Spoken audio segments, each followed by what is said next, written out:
नमस्कार, आप देख रहे हैं खबर मीडिया। दोस्तों, आपको बता दें कि उद्धव ठाकरे की परेशानी कम होने का नाम नहीं ले रही है। जी हां, आपको बता दें कि शुरू से ही उद्धव ठाकरे के ऊपर लगातार गाज गिरती हुई आई है जब से सुशांत सिंह राजपूत का केस सामने आया है। और उसके बाद से हमने देखा था कि किस तरह से अर्नब गोस्वामी वाले मामले में भी बहुत ज़्यादा हमने देखा था कि किस तरह से इनका नाम सामने आया था। जी हां, आपको बता दें कि अब एक बार फिर से उद्धव ठाकरे की परेशानी बढ़ने वाली है, क्योंकि जो बीजेपी की सरकार है वो भी लगातार उद्धव ठाकरे सरकार पर निशाना बनाए हुए है। और जो मुद्दा है वो अभी भी रिलेटेड है अर्नब गोस्वामी सुशांत सिंह राजपूत केस का। जी हां, आपको बता दें कि सुशांत सिंह राजपूत केस के बाद अर्नब गोस्वामी बहुत ज़्यादा सुर्खियों में इस वजह से आए थे क्योंकि सुशांत सिंह राजपूत को इंसाफ दिलाने के लिए इन्होंने लगातार मुहिम छेड़ी थी।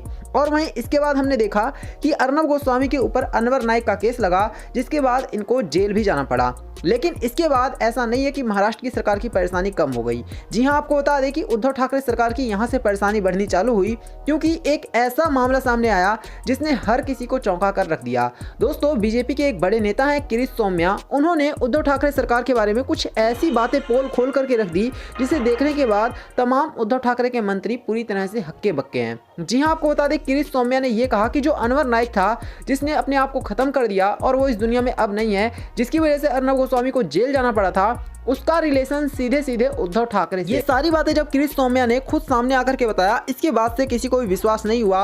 और उसके बाद इन्होंने बताया कि जो उद्धव ठाकरे की वाइफ हैं, उनका इस अनवर नाइक से जमीन की लेन देन का रिश्ता है। जी हाँ, इनका कहना है इस जमीन को उद्धव ठाकरे सरकार ने, जिस जमीन की कीमत 10 करोड़ रुपए थी, उसको 2 करोड़ रुपए में ले लिया। क्योंकि अब अनवर नाइक नहीं है तो ये पता नहीं चल पाया कि आखिर ये सौदा कैसे हुआ, क्या उसको डराया धमकाया गया था या फिर बात कुछ और थी। लेकिन कुल मिलाकर के बात यही सामने आई है कि जो 10 करोड़ की जमीन थी उसे 2 करोड़ में शिवसेना की सरकार ने ले लिया। अब दोस्तों, जब किरीट सोमैया ने बार बार इस पर आरोप लगाए तो बीजेपी की सरकार, बीजेपी के जो बड़े नेता हैं, उनके कानों तक ये आवाज पहुंची और उन्होंने इसके बाद से पूरी तरह से उद्धव ठाकरे को आड़े हाथ लिया। और उसके बाद उद्धव ठाकरे की परेशानी लगातार बढ़ती गई।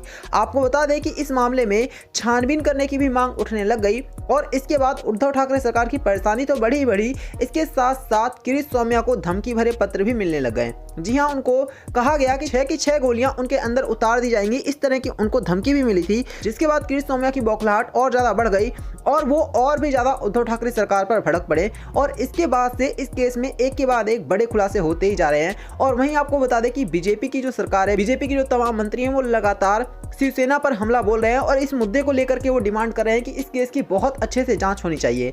फिलहाल के लिए आपको बता दें कि अब देखना है कि ईडी इस केस में जांच करती है या फिर नहीं। अगर ईडी इस केस में एक बार छानबीन करने के लिए आएगी तो यकीन मानिए कि पूरी तरह से उद्धव ठाकरे के पोल खुल जाएंगे और इसके बाद सामने सच्चाई जो आएगी उसे देखने के बाद दूध का दूध और पानी का पानी हो जाएगा। तो आप क्या चाहते हैं? अगर आप चाहते हैं कि इस केस में ईडी की जांच हो तो अभी इस वीडियो को लाइक करके और लोगों के साथ शेयर करें और हमारे चैनल को जरूर सब्सक्राइब कर लें। धन्यवाद।